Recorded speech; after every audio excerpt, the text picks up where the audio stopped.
दिल्ली में आम आदमी पार्टी सरकार में मनीष सिसोदिया के घर पर सीबीआई की रेड को लेकर के अपनी प्रतिक्रिया देते हुए भाजपा के पूर्व प्रदेशाध्यक्ष सुभाष बराला ने कहा है कि मंत्री सिसोदिया शिक्षा और स्वास्थ्य के नाम पर मुद्दे को भटकाना चाहते हैं। ये तो शराब की पॉलिसी में हुई गड़बड़ी की रेड थी।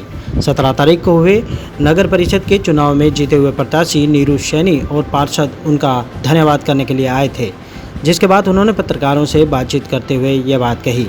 वहीं उन्होंने विपक्ष और क्षेत्रीय पार्टियों को समाप्त करने की बात पर भी अपनी प्रतिक्रिया देते हुए कहा कि देश और प्रदेश की सरकार केवल भ्रष्टाचार को समाप्त करने के लिए कटिबद्ध है और वे अपना काम कर रहे हैं। इसके अलावा सारी बातें अनगढ़ हैं। पलपल टोहाना से राजेश कुमार की विशेष रिपोर्ट। आपको पच नहीं पा रहा है कि जो दिल्ली में जो शिक्षा चल रही है, शिक्षा के स्वास्थ्य के मामले में, जिसके कारण ये उनका देखिए वो ये बात कह करके तो मनीष सिसोदिया जी मुद्दे से ध्यान भटकाना चाहते हैं। इसमें शिक्षा का कोई मतलब नहीं है, अन्य कामों का कोई मतलब नहीं है।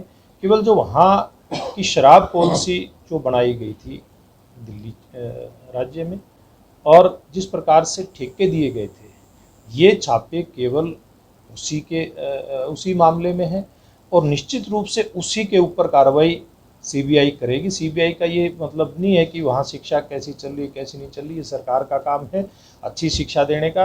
अच्छी बात है अगर कोई शिक्षा के बारे में चिंता करता है, लेकिन मैं एक बात और कहना चाहूँगा कि वो इतनी बड़ी बड़ी बातें शिक्षा के बारे में कहते हैं। एक बात ये भी बताना चाहिए कि जो आम आदमी पार्टी की वहाँ सरकार है, उसमें जो मंत्री हैं, उनके बड़े नेता हैं, उनके विधायक हैं, जिन स्कूलों की ये बात करते हैं दिल्ली के स्कूलों में, इनके कितने लोगों के बच्चे उन स्कूलों के अंदर पढ़ते हैं, ये बात भी उनको ध्यान करानी चाहिए। लेकिन मुख्य मुद्दा यही है कि जो उन्होंने कहीं गड़बड़ की होगी, क्योंकि वो तो सीबीआई की जांच से बाहर आएगा। सीबीआई की जांच का जो मूल विषय है वो है शराब की जो पॉलिसी उन्होंने बनाई थी, उसमें कहीं जो भ्रष्टाचार का मामला सामने दिखाई दिया, उसको लेकर के और उसी से ध्यान भटकाने के लिए इस प्रकार के अनर्गल बयान वहाँ पे दिल्ली के अंदर दिए जाते हैं। ये जो विपक्ष का जो नेता जो आरोप लगाते हैं कि बीजेपी विपक्ष को और क्षेत्रीय पार्टियों को समाप्त करना चाहती है।